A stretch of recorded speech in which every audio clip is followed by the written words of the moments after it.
As we've told China for some time, ensuring transatlantic security is a core U.S. interest. In our discussions today, I made clear that if China does not address this problem, we will. Alright guys, so I believe by now it's no surprise that China wants to de-dollarize the world. At the very least, they want to stop using dollars when buying and selling goods. When Yellen and Blinken visited China, they had one central message for Beijing. If you continue selling dual-use goods to Russia, we will punish you. And I believe Yellen got her point through crystal clear. I stress that companies, including those in the PRC, must not provide material support for Russia's war, and that they will face significant consequences if they do. And I reinforce that any banks that facilitate significant transactions that channel military or dual-use goods to Russia's defense industrial base expose themselves to the risk of U.S. sanctions. This was a direct threat to China's banking sector, a warning made on Chinese soil that if things get bad enough, we will target your financial institutions. And the most obvious weapon the US has is the reserve currency. Whether we like it or not, the world still operates on a dollar system, and that includes China as well.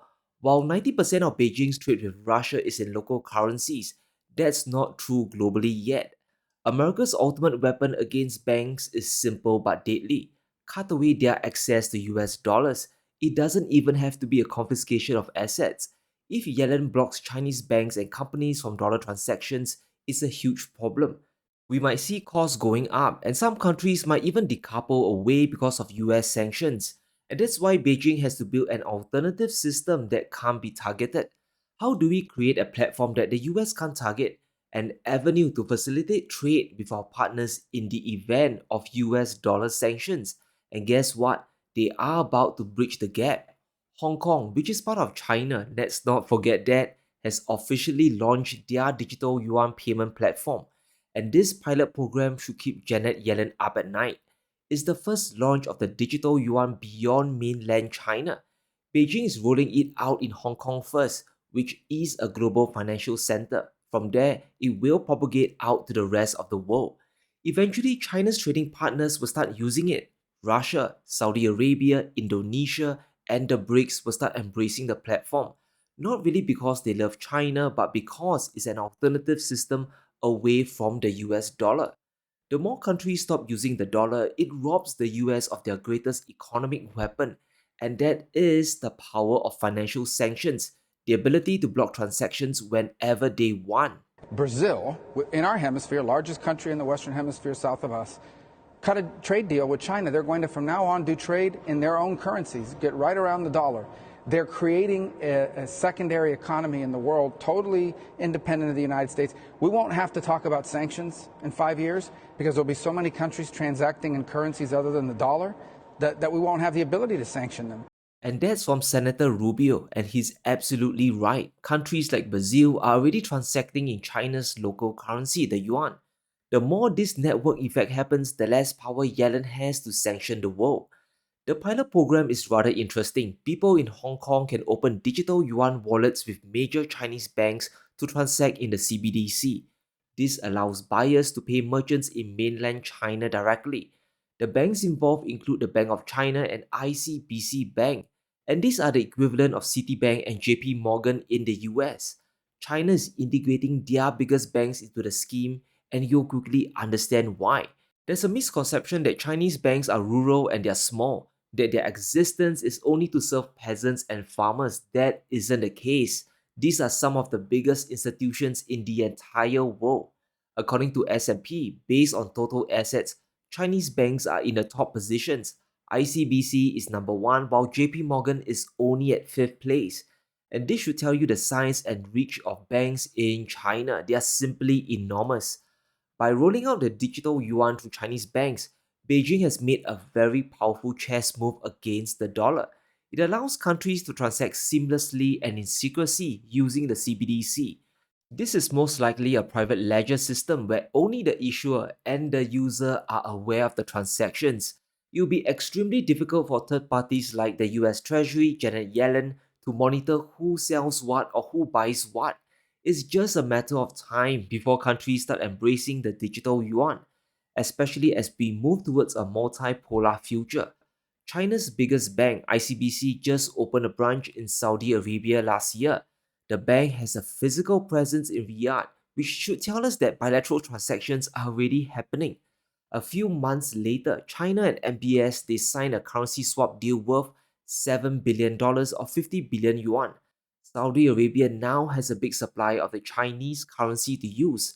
The next step is to transact digitally and take it off the current platforms like wire transfers. And this is a powerful contingency plan if US sanctions fall on either country. It also safeguards China's energy security. If the US blocks dollar transactions, Beijing will simply use the digital yuan to buy Saudi crude, and that's gonna be the end game. Even the IMF have foreseen this change. It was the Ukraine war that accelerated literally everything. Russia lit the match and Beijing is simply pouring fuel to the fire. Beijing is pushing de-dollarization to the next level. You are seeing changes happening in terms of payment systems around the world. I think that these current events will accelerate some of the transitions, including changes we might see in terms of digital currencies, central bank digital coins. And again, when it comes to reserves, I think, again, events of this kind can have important implications for what reserves countries decide to hold. As Geeta Gopinath points out, the transition is already underway and implications are huge. If payment currencies move away from the dollar towards the yuan, it changes everything. Central banks will naturally hold fewer dollars or US bonds in their reserves. It's a very simple cause and effect relationship. While China isn't looking to replace the dollar as the reserve currency, they are definitely slowly chipping away at it. China's currency is gaining international traction and the move is quite dramatic. In January last year, the yuan share of global payments was only 1.9%. In the latest figure in March, it now stands at nearly 5%. It's a 2.5 times increase in popularity. It's a big jump that reflects China's growing influence. When you are the biggest trading partner to over 100 countries, you do have quite a bit of power. And that's not even counting in the bilateral trade that's going on. These are transactions in the SWIFT system, which is a Western controlled platform. And this means China can get shut away in an economic war. And a big shout out to our sponsor, Private Internet Access. We know the importance of keeping our investments private, but are you doing the same for your data? Using the internet without PIA is like having your password shown to the world when you type. Anyone can sneak a peek and access your private accounts when you are asleep. Don't broadcast everything to the world. Online browsing today is getting more and more dangerous. You don't want your identity stolen, especially your financial information. This is why having a VPN is just so useful. PIA helps to hide your IP address and encrypts your internet connection through an encrypted tunnel. This keeps your data and your activity and what you invest in confidential. What's awesome is how PIA protects your devices. Windows, macOS, or Android, there's simply no limit to the numbers of devices you can use it on. You can use one PIA account to protect an unlimited amount of devices. I personally use PIA whenever I make a trade or buy a stock. PIA covers over 91 countries, including the entire US. If I'm investing and trading online, I want to make sure everything is done privately. Now, best of all, PIA is risk-free. There's a 30-day money-back guarantee and 24/7 customer support there to help. You can get started with private internet access today and get an 83% discount using the link in the description below, and it's just $2 a month. You'll also enjoy 4 months for free for just being a subscriber to the channel. So check them out today and get secured. Even as we speak, Yellen is pushing the G7 to contain China's growth, and once again, it's all about industrial overcapacity, but it can be over anything. Sanctions could always hit Beijing for trade with Russia as well, and that's the most immediate threat. The digital yuan launch is China's way out. Hong Kong is just a test ground. It will start off as simple transactions first, tourists buying stuff, people shopping for clothes, and companies paying for cross-border imports machineries. But it will move towards critical industries and trade that will affect China's survival, and is already happening behind the scenes. China is already buying critical commodities for their survival. PetroChina bought 1 million barrels of crude oil using the digital yuan. China's national oil company is using digital currencies outside the dollar. And here's the key part, the seller is unknown. It could be Russia, Saudi Arabia, Qatar, or Iran. No one knows except the exchange itself, total secrecy. And it's not just oil, gold is being transacted in the digital currency as well.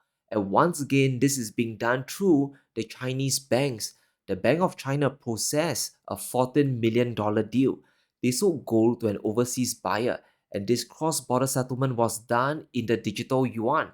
The buyer used China's CBDC to buy physical gold from the Shanghai Metals Exchange, and because it's done through a private ledger, the buyer's identity is secret. It could be a country in the Middle East, South America, or even in Europe. No one really knows, including the US Treasury. And that's how powerful this system is for China.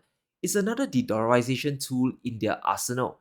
And as the digital yuan grows beyond Hong Kong, more countries will choose to go direct to conduct trade bilaterally instead of using the reserve currency. And this should be very frightening for the US. If you can't see the transactions, what's there to sanction?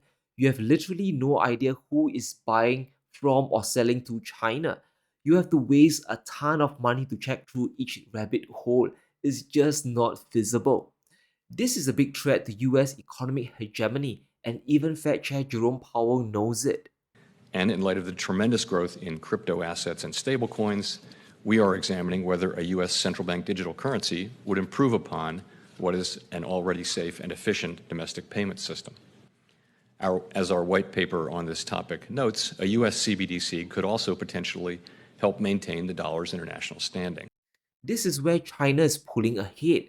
The Fed has decided not to go ahead with CBDCs for now. Powell isn't making any recommendations, and he confirmed this during a Senate hearing. So at least in digital currencies, China's yuan is leaps and bounds ahead of the US dollar. We can expect more transactions to shift away from SWIFT towards this platform. Now what's frightening is how easy this adoption will be. Countries aligned with China, they are already on board the gravy train using the yuan. It's already happening. They're just waiting for the CBDC to roll out fully. On the right chart, we can see countries leaning towards China are choosing the yuan more and more. The share of transactions have risen from near 0% to over 50%. It has even exceeded the popularity of the US dollar, and that has dropped from 80% down to under 50%. When the digital yuan gets fully rolled out, this will shift the entire landscape. Suddenly, transactions will get dark and opaque. It will be harder for Yellen to impose sanctions or even just justify them. If everything is one big black box, there's simply nothing you can point to. You won't know what's going on. Unless she decides to sanction every single country on planet Earth, it's simply not going to work. So hang tight and buckle up, guys. China's CBDC is more than just convenience. It's a way to sanction-proof themselves and challenge the dollar's supremacy. But as always, let me know what you think. Will China's CBDC work? And can the US counter this move? Let me know in the comments below. Stay safe, be sure to smash the like button and subscribe as we navigate through these crazy times.